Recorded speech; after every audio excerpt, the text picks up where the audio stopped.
тэнд сайн мэрэгжилтэй ажилтны хэрэгцээ гарлаа шүү дээ. Тэгэхэд тийм өндөр чадварын одоо ажил хэрэгцээ ажлыг хангахын тулд тэр багш нар өнөөдөр үүндээ байгаагүй байхгүй да. Тийм учраас өнөөдөр Мянганы сорилтын сангийн шугамаар энэ мэрэгжлийн сургуулийн багшийн боловсон хүчний бэлтгэх дотоод гадаадын төрөл бүрийн шугамаар арга хэмжээ авч байна.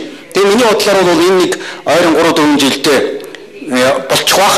Тэгээд гадаад дотоодын тусламжийг энд авах бах. Тийм учраас мэрэгжлийн сургуулийн багш гэдгийг зүгээр нэг юу гэдгийг нэг энгийн зүгээр хэлний багшийн нэг одоо юу гэдгийг нэг өсчний багшийн төвшөнд өнөөдөр ярьж болохгүй. Тийм учраас энэ бол алхмаар биелэгдэх бас тодорхой хугацаа шаарддаг ажил шүү. Зүгээр манай сургуулийн хувьд ч гэсэн адилхан ердийн мэрэгжлийн энгийн мэрэгжлийн хувьд тэр шиг амархан байхгүй өөрчилж болно.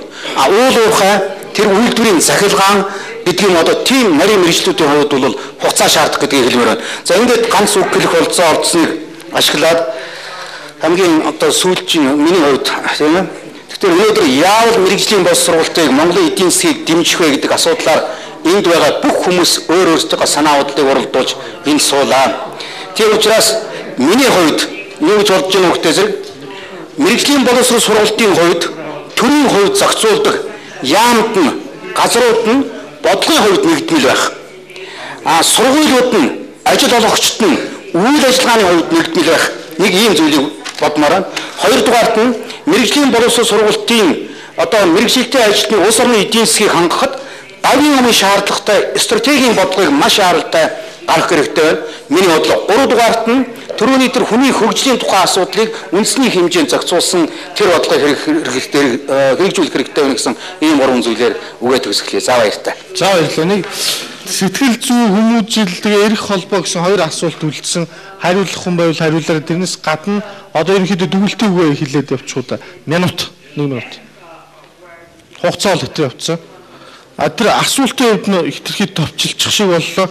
Сэтгэл зүй гэдэг мэрэгжлийн сэтгэл зүй гэж ярьсан. Тэрнээс гадна эрх холбоо гэдэг нь юу яриад байгаа гэхээр хэдэн цаасаар сурсан шүү. Одоо ингээд ийм хариуцлагатай л болгоё л гэсэн санаа илжлээ л дээ. Тэнд дурцагдаад нэг анхаарал өнгөрсөн хоёр асуудлын тухай ярил л да. Нэгдүгээр нь дөнгөж сая ярьдаг бүтээмжийн асуудал. Энэ бол дэлхийн маш том менежментийн асуудал байдаг. Монгол улсад бүтээмжийн байгууллага бий.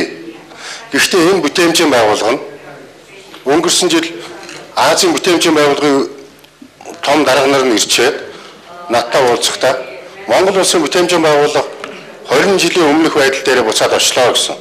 Нэг усандаа гэр бүлийн хувийн байгууллага хувирсан байдаг. Гэтэл бүтээмжийн хөдөлгөөн бол орон даяар явах ёстой хөдөлгөөн. Энийг яг энэ мэрэгжлийн сургалтын байгууллагууд өөрийнхөө програм дотор суулгаад явах ёстой. Энэ том асуудал орхигдсан байгаа нэгдүгээр. Хоёрдугаар тэр эхэнд ярьжсэн нэг залуу ярьсан. Ер нь мэдлэгтэй чадaltaй хүн болгохоос илүү хүн болгох гэж нэг асуудал вэ гэж. Энэ бол нөгөөх ёс зүй, сахилга бат энэ хамаг юмыг багтаасан их том програм. Энэ програмыг энэ мэрэгжлийн сургалтын байгууллагууд бүр програмдаа суулгах хэрэгтэй болно. Тэгэхээр одоо тэр хүний асууж ирсэн мэрэгжлийн боловсрол сургалтын хууль байгуулагчнаас хойш батлагчнаас хойш ямар үр дүн гарваа гэдээ асуусан одоо хүртэлхийн хариулсангүй. Тэгэхээр үр дүн гарлаа. Гэхдээ нэг зүйл үлдчихлээ. Хувийн хэвшлэл төртөө түншлэгтэр асуудал нь үлдсэн байна. Одоо хувийнхнийг энэ асуудал татаж оруулж байж ерөөсөө энэ техник мэргэжлийн сургуулиудыг хувийнх нь доор хаяж 60%, улсынх нь адагдлаад 40% байж тэгээд тэр хамгийн чадaltaй тэр сургаж байгаа байгууллагуудын дэмжиж байж бид энэ хэсэг асуудлыг шийдэх юм аа. Тэгэхээр зөвхөн мэрэгжлийн боловсрол сургалтын хууль батлагснаар мэрэгжлийн боловсролын агентлаг батлагснаар тэгээд 2-3 яам хоорондоо бодлогоо үе гэж хэлээд хаях юм бол энэ зах зээлийг бид гүйцэхгүй. Тэгэхээр хамгийн гол түлхүүр тэр бодлогын түлхүүр нь хаана байх ёстой вэ гэвэл төр хувийн хэвшлийн түншлэлийн хүрээнд мэрэгжлийн сургалтын байгууллагуудыг дэмжиж оруулж ирж байжлын асуулт шийдэх гэж ярих гэдэг. За баярлалаа. Анхуд сайдын яриг үргэлжлэн хариулт өргүүлж өдрөө ЭДБ-ийн зөвлөх асуусан. Энэ хууль бодсон ямар импакт болсон бэ? Мөн л дээ би бодлогын ямар бүтц бий болсныг ярмааргүй мөн хөдөө аж ахуйн багшийн асуулт саналд нэг хариулт өгье гэж бодсон. Урд нь бид нар сургалтын хөтөлбөр програмыг яам юм уу агентлаг боловсруулсан. Энэ бол болсон. Одоо бид нар ямар шат руу ороод ирсэн бөхөр ажил олгогч чинь гагнуурчин дээр жишээ авчих. Монгол улсын мундаг шилдэг 10 гагнуурчин сууж агаад ажлын сургалтын хөтөлбөрөө хамтран хийдэг болсон. Тэр сургалтын хөтөлбөрийн дагуу бид нэр сургалтаа явуулна. Тэгэхээр бол нөгөө эрэлтэд нийцүүлсэн гэдэг рүү явж байгаа. Энэ бол хамгийн том дэвшлээ.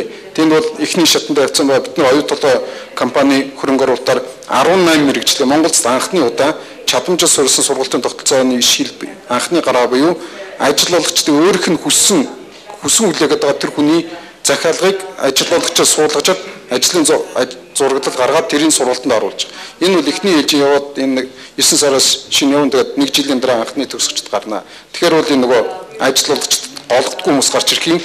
Энэ хуулийн маань хамгийн үндсэн зохиол зэвсэг амьдруулж байгаа юм эндээс эхэлж байгаамаа. За дуусхий. Тэгээд энэ эдийн засгийн форум гэдэг нь ямар нэг шийдвэр гаргадаг байгууллага биш. Бүгдөө цуглаад асуудлаа ярилцаад бас нэг гарц хайх талын ямар ч үсэн асуудалтай танилцах тийм ээ гарцыг бий болгох ийм л ач холбогдолтой хурал тэгээд ямар ч үсэн мэдээлэлээр бие биенээ толгоогоо цэнгэлээд бодит байдалтай танилцсны үр дүнд одоо жилийн дараа бас нэг өөрчлөлт гарах байх гэж найдаж байна.